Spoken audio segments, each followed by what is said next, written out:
আসসালামু আলাইকুম। এইমাত্র পাওয়া সংবাদে আপনাদের জানাই স্বাগতম। শুরুতেই থাকছে সংবাদ শিরোনাম। শুরুতেই জানিয়ে দিচ্ছি, জুলাই সনদের কার্যকারিতা স্থগিত চেয়ে হাইকোর্টে রিট। জানিয়ে দিব, সরকারের 180 দিনের জন্য একটা প্ল্যান আছে বললেন জাহেদ। থাকছে বিস্তারিত। জানিয়ে দিব, সেহরি, ইফতার ও তারাবিতে নির্বিচ্ছিন্ন বিদ্যুৎ রাখার নির্দেশ তারেক রহমানের।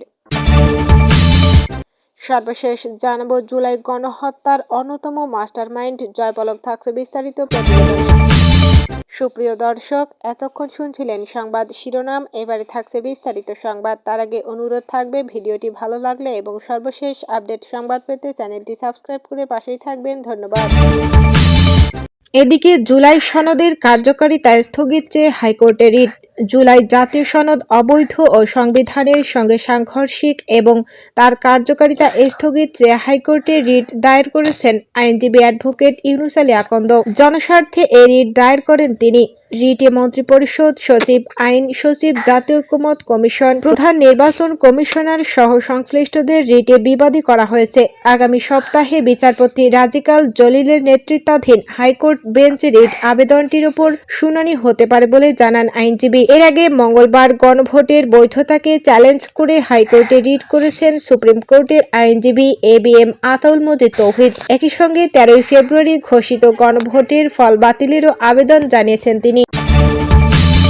সরকারের 180 দিনের জন্য একটা প্ল্যান আছে জানালেন প্রধানমন্ত্রীর উপদেষ্টা জাহিদুর রহমান। সরকার গঠনের পর 180 দিনের জন্য বিএনপির একটি পরিকল্পনা আছে, যা খুব দ্রুতই জনগণের সামনে উপস্থাপন করা হবে বলে জানিয়েছেন প্রধানমন্ত্রীর উপদেষ্টা জাহিদুর রহমান। বিকেলে মন্ত্রিসভার বৈঠকে নানা নির্দেশনা দেওয়া হয়েছে বলে জানান তিনি।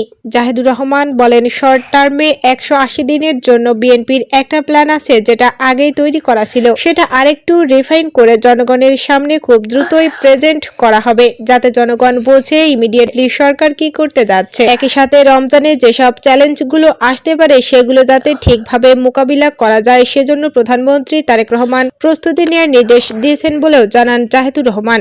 এই বৈঠকে উপদেষ্টাদের থাকার কথা নয় উল্লেখ করে তিনি বলেন, এটা আসলে ক্যাবিনেট মিটিং ছিল না, এটা একটা সৌজন্যমূলক মিটিং ছিল, যেখানে মন্ত্রীরা ছিলেন এবং আমরা উপদেষ্টারা ছিলাম। আমরা উপদেষ্টারা ক্যাবিনেটের পার্ট না, এ কারণেই এটা ফরমাল মিটিং না। সেহরি, ইফতার ও তারাবিতে নির্বিচ্ছিন্ন বিদ্যুৎ রাখার নির্দেশ। সেহরি, ইফতার ও তারাবির সময় নির্বিচ্ছিন্ন বিদ্যুৎ রাখার নির্দেশ দিয়েছেন প্রধানমন্ত্রী তারেক রহমান। মন্ত্রিসভার প্রথম বৈঠকে তিনি এ নির্দেশনা দেন। এদিন সচিবালয়ে প্রধানমন্ত্রীর সভাপতিত্বে বৈঠক অনুষ্ঠিত হয়। বৈঠক শেষে শ্রম ও কর্মসংস্থান মন্ত্রণালয় এবং প্রবাসী কল্যাণ ও বৈদেশিক কর্মসংস্থান মন্ত্রণালয়ের প্রতিমন্ত্রী মোহাম্মদ নুরুল হক নূর সাংবাদিকদের এ কথা জানান। বৈঠকে কি আলোচনা হয়েছে জানতে চাইলে প্রতিমন্ত্রী বলেন, বর্তমান সরকারের প্রতি জনগণের যে এত বিপুল জনসমর্থন, সেটার জায়গা থেকে প্রধানমন্ত্রী আমাদের মনে করিয়ে দিয়েছেন যে জনগণ আমাদের কাছ থেকে যে সুশাসন এবং জবাবদিহি চায়, সেক্ষেত্রে আমরা নিজ নিজ মন্ত্রণালয়ের যারা দায়িত্বে আছি তারা যেন যে কোনো ধরনের প্রভাব এবং স্বজনপ্রীতির ঊর্ধ্বে থেকে কাজ করি এবং বিশেষ করে দুর্নীতির প্রশ্নে যেন আমাদের একটা শক্ত অবস্থান থাকে।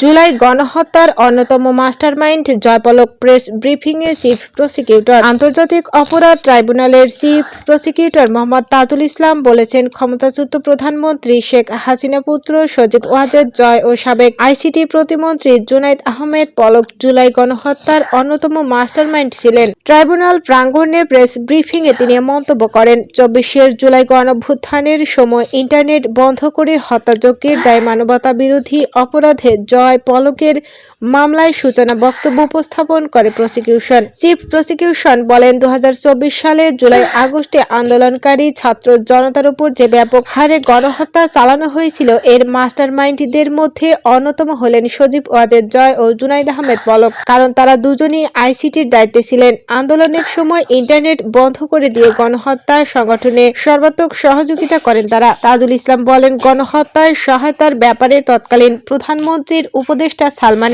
রহমানের সঙ্গে শলা-পরামর্শ করেছেন পলক। তারা নানা ষড়যন্ত্র ও পরিকল্পনা করেছেন। এই মামলায় সেসব প্রমাণাদি তুলে এনেছে।